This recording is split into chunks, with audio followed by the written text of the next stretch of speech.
and welcome. We're moving on now to week 12 of our semester.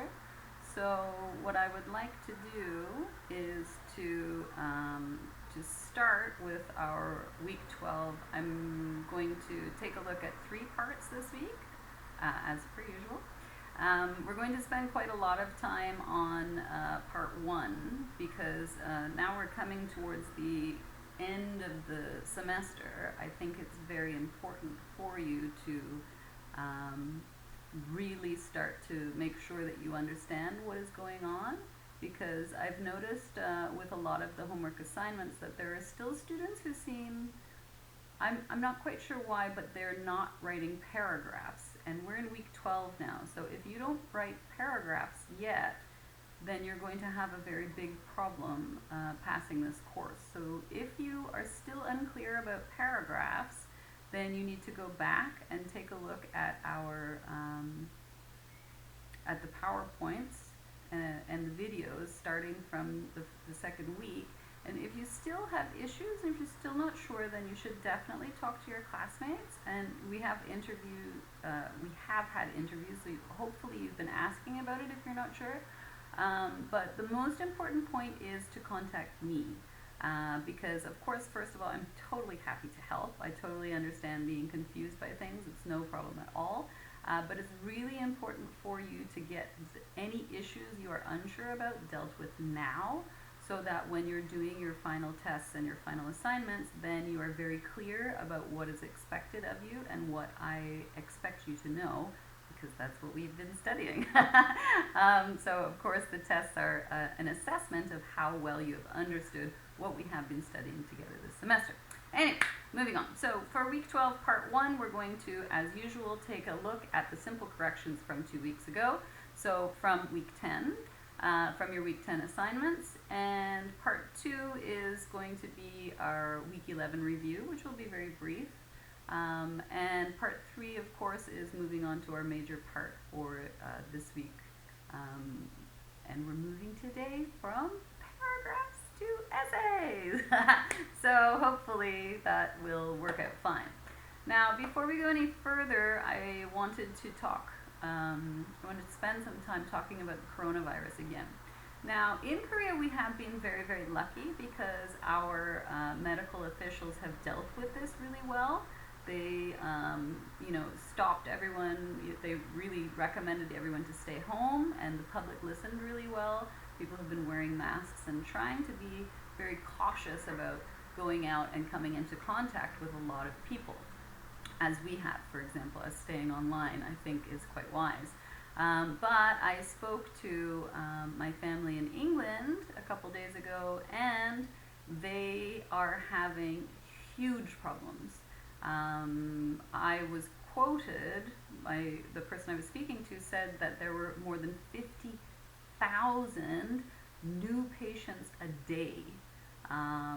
When I checked The Guardian, where I put the link there if you want to take a look, so they have it listed as more than 23,000 new patients a day, but you can see that that is crazy. I mean, these numbers are insane.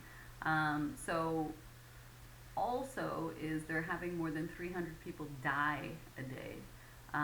So even though in Korea we've been very lucky, it doesn't mean that it's over.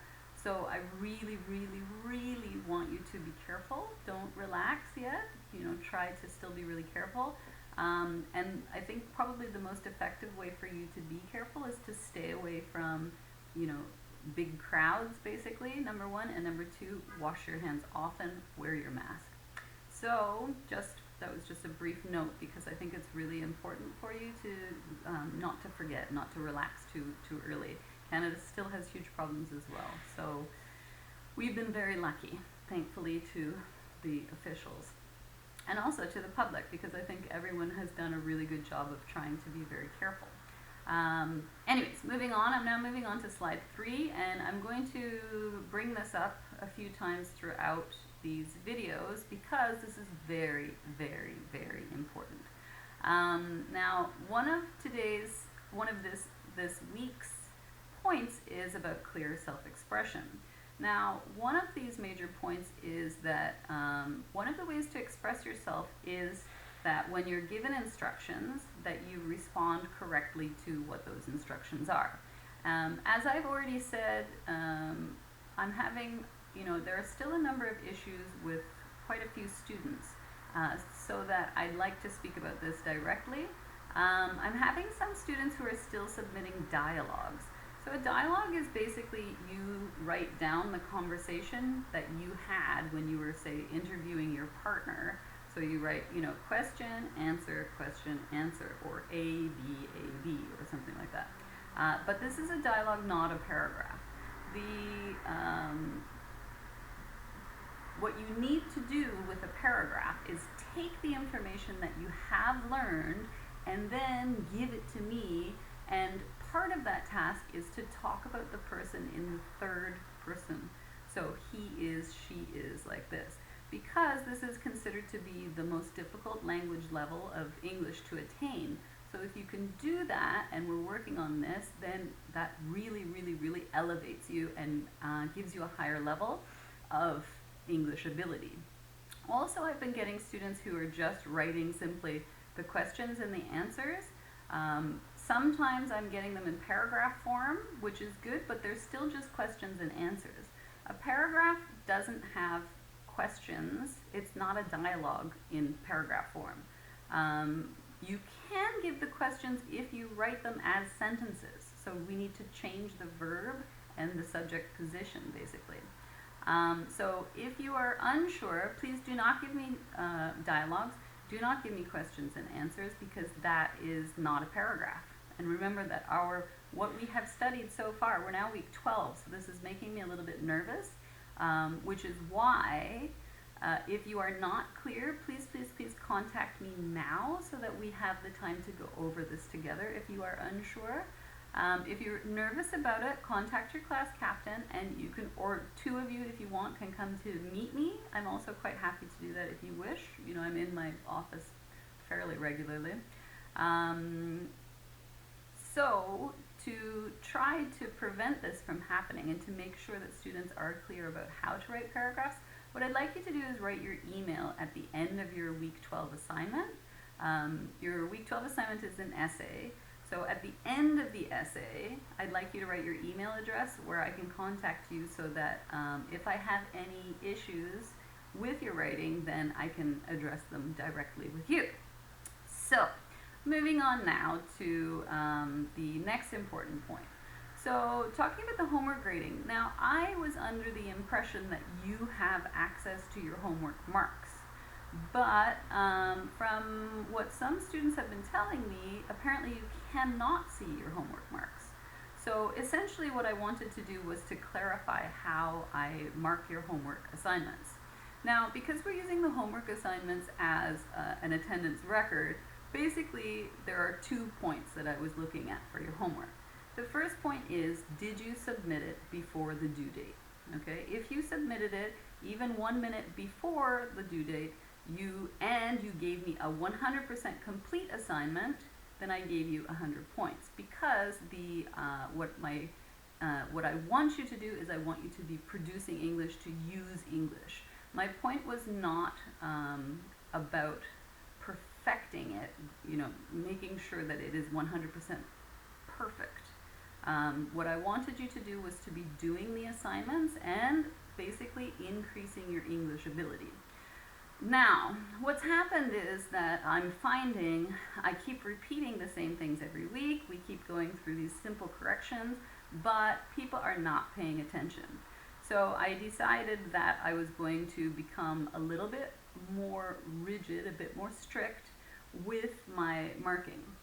So essentially, and I mean, it's not a huge difference. Still, my most important point is for you to complete your assignments and get them in on time.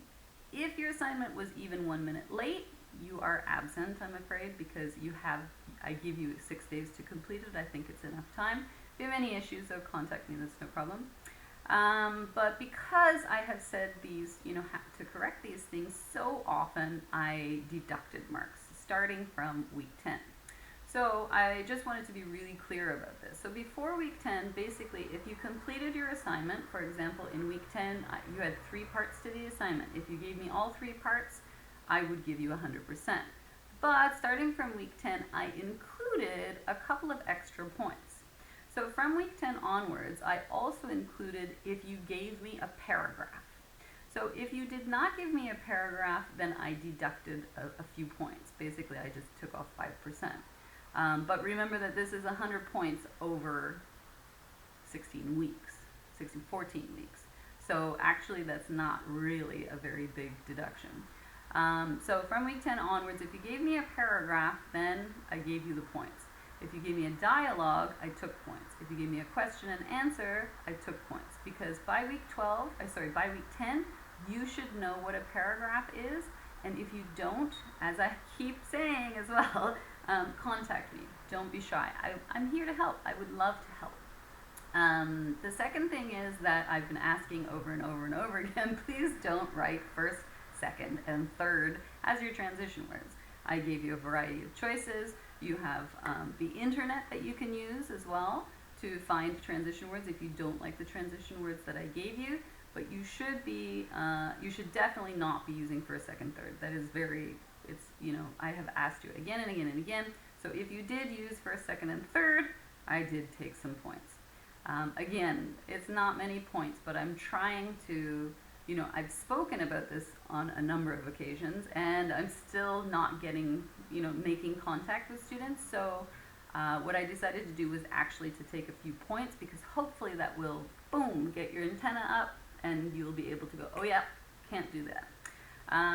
Also, again and again and again, I have asked you not to include questions in the paragraphs, but I'm still getting questions in the paragraph. So I thought about this in 2 ways. If you do put questions in the paragraph, I will take points, because I don't want the questions. If you give me the answer, I know what the question is. There's no need. It's called redundancy. It means you're doing the same thing over and over, but you're not giving any new information. So it's useless. So I've given you 2 examples here. So I have had students who actually put the question into the paragraph. Don't do that. If you want to, you can use the question, but I would ask you then to change it into sentence form rather than a question form. So if you say, next I asked him, and then you put the question, where do you live? This doesn't show any skill. If, however, you change it and you say, next I asked him where he lives, and you change it into a regular sentence, I would accept that.